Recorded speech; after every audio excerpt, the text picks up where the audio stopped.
సజ్జల రామకృష్ణారెడ్డిపై ఇప్పుడు నెక్స్ట్ నా గురి ఆయన పైనే అంటూ పవన్ కళ్యాణ్ అంటున్నారు.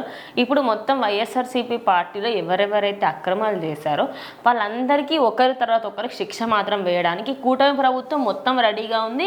అందులో మెయిన్ ఇంకా యమధర్మరాజులా కూర్చొని చెప్పండి ఇప్పుడు అన్నట్టుగా అయితే పవన్ కళ్యాణ్ అన్నారు. ఖచ్చితంగా ఇప్పుడు పవన్ కళ్యాణ్ మాత్రం ఇప్పుడు వైసీపీ పార్టీలో ఉన్నాయి కాదు, అసలు రాష్ట్రం మొత్తం మీద కూడా ఎవరెవరైతే అక్రమాలు చేశారో వాళ్ళందరినీ ఒక్కొక్కరిగా వాళ్ళ హంతు చూసుకుంటూ వస్తున్నాడని చెప్పుకోవచ్చు.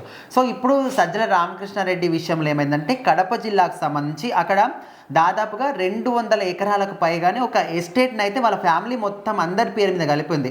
ఓన్లీ ఒకరి పేరు మీదనే ఉంటే అది ఒక నేరం కాక ఏదో డౌట్ వస్తుంది కాబట్టి వాళ్ళ ఫ్యామిలీలో వాళ్ళ తమ్ముడు కావచ్చు, వాళ్ళ తమ్ముడు కొడుకు కావచ్చు, ఈ విధంగా ఫ్యామిలీ మెంబర్స్ అందరి పేరు మీద కూడా ఒక 200 ఎకరాలకు సంబంధించిన ఎస్టేట్ మాత్రం వాళ్ళు క్రియేట్ చేసుకున్నారు. అయితే ఇప్పుడు వచ్చిన ఆరోపణ ఏంటంటే ఆ 200 ఎకరాల్లో అటవీ శాఖ భూములు ఉన్నాయనే విధంగా ఒక ఆరోపణ అయితే వచ్చింది. సో ఇప్పుడు అందులో ఎన్ని అటవీ శాఖ భూములు ఉన్నాయి, ఇప్పుడు 200 ఎకరాలు అంటున్నారు, మరి అందులో ఎంత ఉంది అనే విషయాన్ని తెలుసుకోవడానికి ఇప్పుడు పవన్ కళ్యాణ్ ఆసక్తి చూపిస్తున్నాడు. కొంతమేరకు ఆయనకు ఫిర్యాదులు అందినప్పుడు ఇప్పుడు కడప జిల్లాకు సంబంధించిన ఒక కలెక్టర్కి మాత్రం ఆయన ఆదేశాలు జారీ చేశాడు.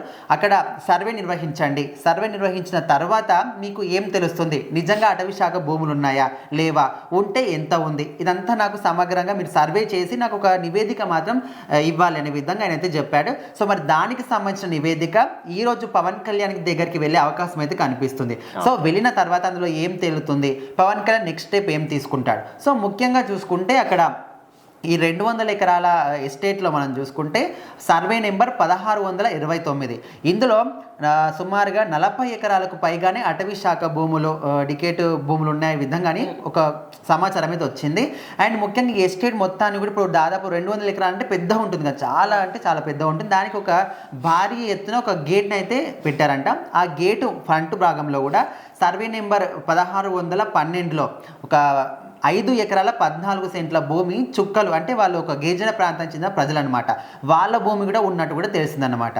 సో వాళ్ళు ఏమన్నారంటే మీరు మా భూమి ఎందుకు లాక్కున్నారు, మాది మాకు ఇవ్వండి అనే విధంగా వాళ్ళతో అన్నప్పుడు మిమ్మల్ని చంపేస్తాము, మీరు ఇట్లా మేము తీసుకున్నామని కూడా ఎవరికైనా చెప్పారనుకో, చెప్పినా ఎవరికైనా లీక్ చేసినా పోలీసులకు చెప్పినా మిమ్మల్ని చంపేస్తామని అయితే వాళ్ళు కూడా బెదిరించారు. వాళ్ళకి వైఎస్ఆర్సీపీ పార్టీ ఉండడం వల్ల వాళ్ళు వెళ్ళి చెప్పినా కూడా వాళ్ళు అక్కడ ఎలాంటి స్పందన రాకపోవడంతో ఇంకా చేతులు ఎత్తే అట్లా చాలా మంది ఉన్నారు. గత ప్రభుత్వ హయాంలో వాళ్ళు ఎన్ని అక్రమాలు చేసినా చెప్తే ఏమైనా చేస్తారేమో, చంపేస్తారేమో, కేసులు పెడతారేమో అనే విధంగా భయపడి చెప్పని వాళ్ళు కూడా ఉన్నారు. సో అదే విధంగా వీళ్ళు కూడా చెప్పలేదు.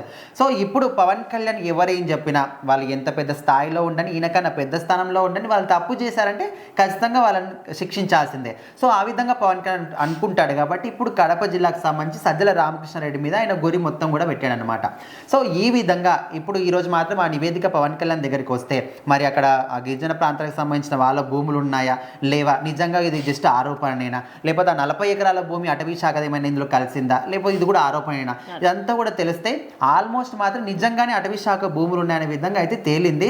సో మరి చూద్దాం, ఇది తెలిసిన తర్వాత పవన్ కళ్యాణ్ ఇలాంటి స్టెప్ తీసుకుంటాడు. మొత్తానికి వైసీపీ వాళ్ళు ఇది తెలిసిన తర్వాత కడప జిల్లాలో కాదు, పులివెందులు కాదు, ఎక్కడైనా కూడా ఎవరైనా ఇలాంటి అక్రమాలు ఎవరైనా చేసిన వాళ్ళు ఉంటే ఇక నెక్స్ట్ గురి మనమే, ఇంకా మన మీదకి వస్తుంది నెక్స్ట్ అనే విధంగా చాలా మంది అయితే భయపడుతున్నారు.